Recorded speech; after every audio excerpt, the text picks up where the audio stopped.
欢迎收看第1175期北京不静音。我这两天写文革非10年那本书写得非常的疲惫。过两天我会送你们一份小礼物小礼物具体怎么获得呢？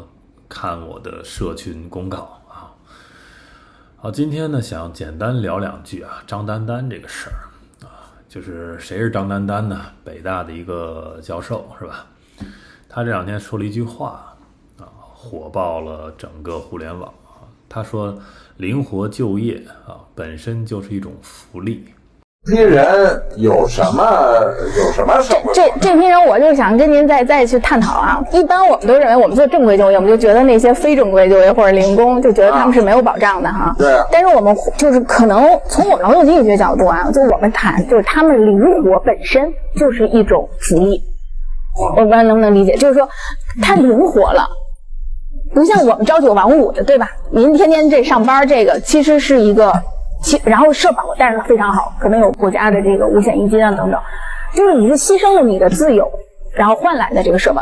所以就是说我们在灵活就业这块，它是要灵活，它要的是自由度，它要的是它最大化它自我管理的这一部分，但是同时它的社保肯定是要相对就弱。因为你自己管自己，我为什么有一个单位我要为你支付你的社保呢？或者国家或者是政府层面为什么要为你支付那么多的东西呢？但是另外一方面就是固定工这一块，他把自己的时间自由都已经交出来了，那政府可能或者是用人单位他就要保障他的一些福利。所以我觉得其实我们不能把灵活就业想成是。很多人听完就很愤怒说我没有五险一金，我这叫福利我每天跑10几个小时的外卖，这叫自由。你作为一个北大教授你是不是不知道我们普通人怎么生活呀？甚至有人就把它跟古代的这个何不食肉糜联系在一起了。我觉得我们今天从哪儿聊呢？就是中国是一个没有什么太多选择的社会，对吧？你在那种底层的一种所谓的自由，真的是一种福利吗？还是一种这种所谓的公共知识分子嘴里的一种很残酷的修辞手法因为张丹丹的逻辑其实是这样我们解释一下。他说这个正式工作的人是吧，你把时间交给公司，你每天这个朝9晚5你坐在固定的工位上接受公司的管理，那你换来的是工资，公司给你交社保相对稳定，对吧？那所谓灵活就业的人呢，你就不要这种固定时间安排咯，你自己安排自己管理自己。所以这种自由呢也是一种收益，是吧？这个逻辑在经济学上来说其实没有太大的问题，但一定要记住它这里面经济学里说的这个灵活就业是指西方国家的那种自由职业者，对吧？你比如说一个程序员一个设计师或者一个作家，他当然不需要朝9晚5的坐班，对不对？那当然了，他的收入就会有波动，但是他的时间相对就能比较自由，自己能掌控，对吧？这是一种人生掌控感嘛。但问题就来了嘛，你中国的所谓灵活就业者是把这个词偷换了概念。中国什么叫灵活就业者？其实就是失业者，然后在社会上找一点零工勉强活着。你到了中国官方嘴里就管这些人叫灵活就业者了，然后北大的教授你又得跟着官方的这个叙事用这个词儿，你又套到你自己脑子里的这个一个经济学常识里，完了你现在就等于是被全网骂嘛，对不对？活该嘛，就是你在中国是什么？根本就不是说我讨厌公司束缚我，所以我选择自由。你是被公司淘汰了，你找不到工作，你只能接受灵活，完全不一样，对吧？你就跟一个人主动跳到水里去游泳，和一个人这船沉了，那他只能游泳，这俩一样吗？你能指着这个后者说你好，恭喜你获得了游泳的自由吗？所以张丹丹当然是值得批评的，对吧？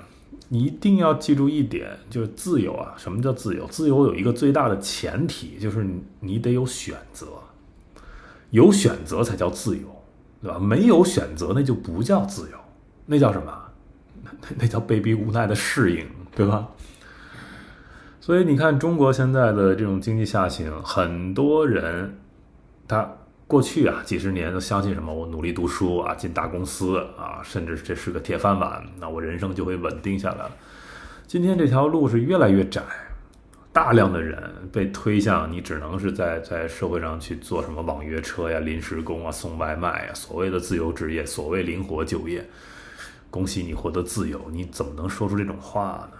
人家是被逼无奈的，其实就是失业嘛，对吧？我觉得今天聊这个东西，其实这些概念很好理解，对吧？张丹丹犯的错误，他为什么惹众怒，都不是没有缘由的，对吧？